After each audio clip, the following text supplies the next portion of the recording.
Hey guys and girls, we're going to talk about less ego, more gains. So the concept of today is like, do you have to lift the most amount of weights to get massive? So first of all, no, you don't have to lift the most massive weights to get bigger or to get more gains, because at the end of the day, it's the technique and it's the muscles and it's the body, it's the biochemistry of what works for your body. And when I say that, it's not just the exercise, it's the rest you do, it's the recuperation, it's the foods you eat, it's the exercises that you do that are going to get you the most impressive of the results that you get. So basically, what I'm saying is do things that work for you, as opposed to doing the biggest bench press you could possibly do, the biggest squat you could do, the biggest deadlift or the biggest snatch, whatever it might be that you're into.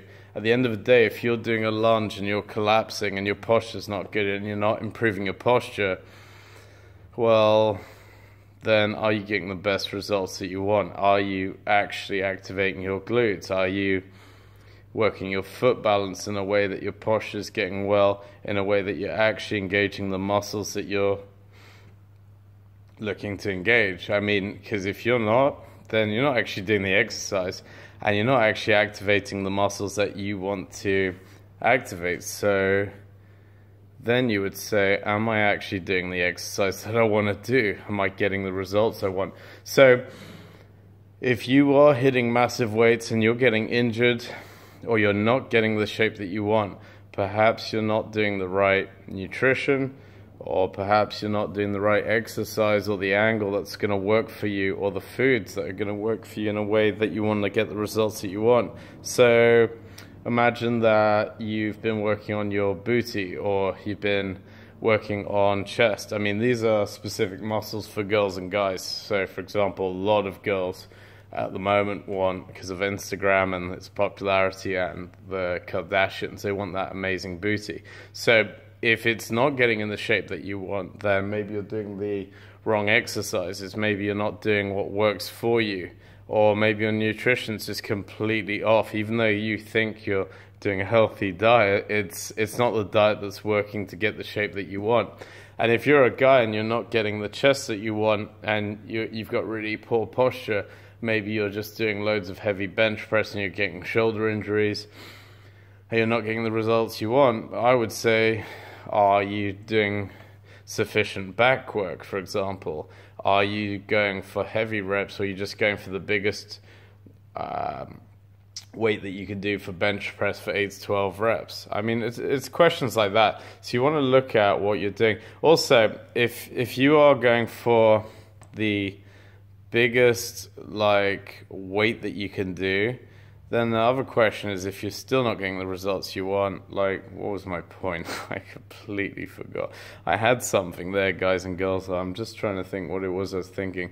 Yeah, so basically, oh, that's it, tempo. So, for example, if you're doing, Charles Poliquin, a great strength coach, and a lot of Ultimate Performance, they're like one of the best for doing muscle building. I mean, those guys are huge. They're completely into the bodybuilding thing. They're famous for training bodybuilders. Their whole concept of training is tempo. So, yeah, some of those guys can shift massive weights, but they're not looking to basically lift the biggest weight possible. What they're doing is they're looking at, well, how can I manipulate the muscle? How can I get it to contract? And a lot of the stuff they'll do is playing around with tempo, and I agree with that. I mean, if you play with the negative and you do slow reps on the way down, you're going to get strength gains, and you're going to build muscle, and you're going to keep time under tension. So if you look at the volume you're actually doing, you could actually be creating more volume and mass hypertrophy in the muscle by changing the tempo. So I suggest slow tempo on the negative and fast tempo on the positive. And I'm not saying that's a panacea, because for athletic performance and for strength gains, you could do really fast reps on the way up, which I would say is a good thing to do, and that's going to help you with strength and growth. And when you've more advanced the technique and you've been training for a few years, you could do fast up and fast down. But I again would train with a variety of tempos and a variety of exercises to hit the body. So for example, for 1 month, or for 6 weeks, let's take the minimum of a phase, you could do 1 second up, pause at the top, and 4 seconds down. On the next phase, you could do 1 second up, 1 second down, and that's going to be strength, power, athleticism. Then you could do something like 1 second up, 2 second hold, 3 seconds down. Another tempo you could do is, when you're more advanced, you've been training for a couple of years, is do like 3 up, 3 down. Now that's really going to get muscle pumping, but I would do that for the more advanced people that really know the mechanics of a movement and really know how to work the body really well. The slow on the way up is for people that really want bodybuilding and hypertrophy, as opposed to for athleticism, for sports, or for sprinting. So yeah, that's the other thing. The vlog I'm doing here is more muscle, less ego. So I'm a great believer in getting to plan what it is that you want to do. So is it athleticism? Do you want the lean look? Is it muscles you want? So you really got to get into that, and then you got to work on the tempo, the weights, the exercises you want, the goals that you have, and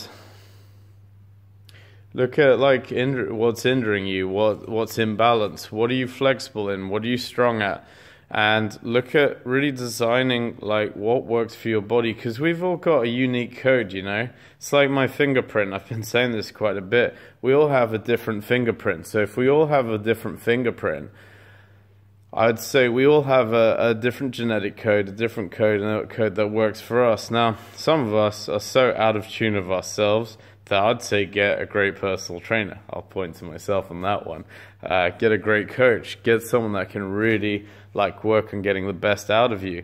And then like when you get better and better at training with a coach and understanding yourself, then you know, continue with a coach, but you could do your own training, get in tune with what works for you. So I have a hockey player, and he's the fastest on the pitch with his team, because we've trained and we've done training for a couple of years now. I gave him Olympic lifts to get his speed going, and I gave him hockey drills to get him really strong at his weakest points and strongest points.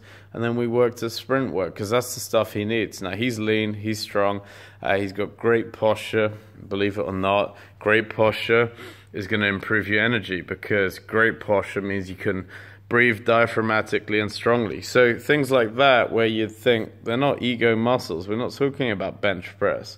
In fact, I don't think we do bench press because it just doesn't suit. We will the odd occasion. It's not like we haven't done bench press. But what I'm saying is what suits him is other stuff. And yes, sometimes we would do bench press just because he's young and he is vain, but that's not the main structure of his workout. And dude, this guy's ripped, man. So yeah, less ego, more gains. Look at what you need and what you want, and then work on a way. So let's say you want to have a massive chest. That's cool, guys. You can have a massive chest, and we can work around that. The thing is that have a massive chest with overall health. Make sure you've got strong legs. Make sure you've got a strong back, because if you've got puny legs, it doesn't look good to the girls. It doesn't really look good to anyone. But you know, in front of guys, they'll just think that guy's not really strong. He's got skinny ass legs. The amount of people I've seen where, you know, people look you up and down, they'll go, yeah, that guy's got a great chest, but look at his skinny legs, or look at his skinny arms. Make sure you've got balance, because you know what? People can tell. They'll just like, that guy or girl's not healthy. Their butt looks like it's about to explode, or that guy's chest is huge but everything else is tiny. Like, make sure you've got the balance. So more gains, more muscle, more tone, more strength, and less ego, guys and girls. So hope that helps. If you want to do some training, I'm here in Westminster, SW1, London. Hope you're having an awesome summertime, because I mean, we're getting some sun in London. So hopefully wherever you are, you've got some sun and you're enjoying your time. So peace up, man. See you soon. Have a good one.